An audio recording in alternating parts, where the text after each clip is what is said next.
Bride of Frankenstein, the sequel to the 31 classic, opens with Elsa Lanchester as Mary Shelby telling a recap of the first film, acting like that was like the book.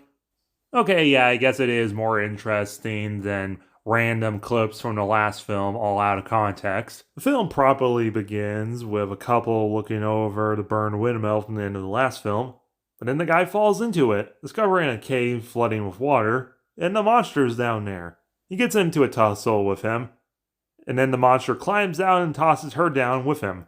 And he scares that one screaming lady from Invisible Man. Also, an owl is there. I don't know why. Screaming Lady makes it back to Castle Frankenstein, but no one believes her about the monster.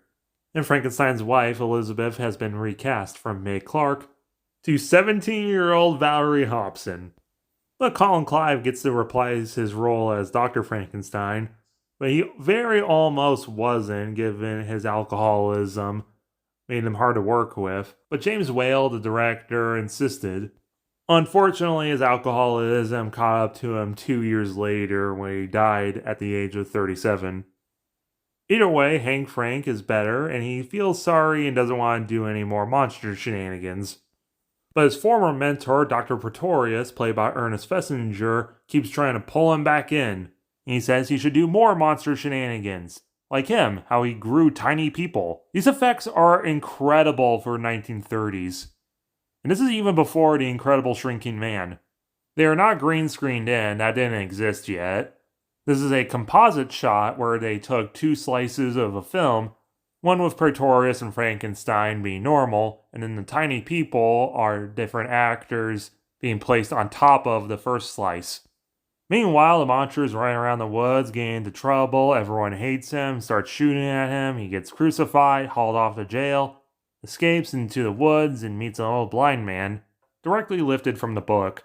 The old blind man actually teaches the monster to talk. The scene is both funny because, oh, look at him, he teaches him how to smoke, and also heartwarming because he's the only person that actually gave the monster the time of day. The hermit doesn't care about the monster being him, he just wants companionship, much like the monster does. This is the first time the monster has ever tasted the milk of human kindness. Then two guys recognizes the monster, torches the place, and he has to escape again. He makes it to a graveyard. Originally he was supposed to knock over this cross, but instead he knocks over a bishop because that's a little less blasphemous, I guess. Down in the crypts, Pretorius is drinking to a skull. Oh, I thought I was alone. Good evening. I love his nonchalantness about seeing the monster. So Pretorius takes the monster back to Frankenstein, and he starts trying to negotiate making another one, but this time female. But then out of nowhere, Dwight Fry returns as a new assistant named Carl, who has nothing to do with Fritz from the last film. Dwight Fry originally was supposed to do some on-screen murdering of women, but they were cut, as well as him playing a possibly different character, but also probably the same, villager who murdered someone and blamed a monster on it. But don't worry, Karloff throws Carl off the castle. Now, in the book, originally, Frankenstein was making a female companion to the monster, but eventually aborted it at the last minute. But here, they bring it the full term, looking like a mummy, in the last 4 minutes of the movie. They take off her headbanding, and we get an iconic monster design. Second go around, the monster has very little amount of stitching just around the lower part of her head. Did you know she's actually ginger? The Bride of Frankenstein. Title drop, but also Bride of Frankenstein is wrong because the monster is not called Frankenstein, it is Dr. Hank Frank over there. But I guess it's technically not wrong because the monster is of Frankenstein because he created him, but it's kind of still weird terminology and it's still technically wrong, but she's played by Elsa Lanchester, who, if you remember from the beginning of the film, was Mary Shelby. She was only credited as Mary Shelby and not the bride, for some reason. It's not even like in the first film, Karloff was only end credited as the monster, and the beginning was a question mark. Here, she only has a credit as the bride with a question mark. The monster goes up to the bride and says, Friend? But the bride immediately rejects him because you're your own person and you don't have to fall in line with what you're told to be when you're born. Rejected by literally the only other creature that can feel his pain, he finds the literal self-destruct lever in the castle, letting Hank Frank and Elizabeth escape, and he pulls it, blowing it up. Final body count? 7. Including the bride, not including the monster because sequels. This ending's incredibly silly and rushed, and I would have loved to see more of the bride itself. But otherwise, it's a perfect sequel. Like any good sequel, it does everything the first film does, but extra.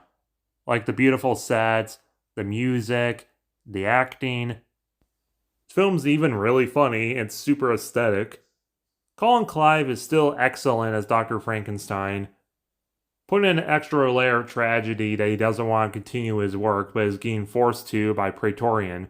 And Praetorian's also fantastic in this film. He's kind of like what if Frankenstein did become more and more evil, as he tries pulling Frankenstein back into his role.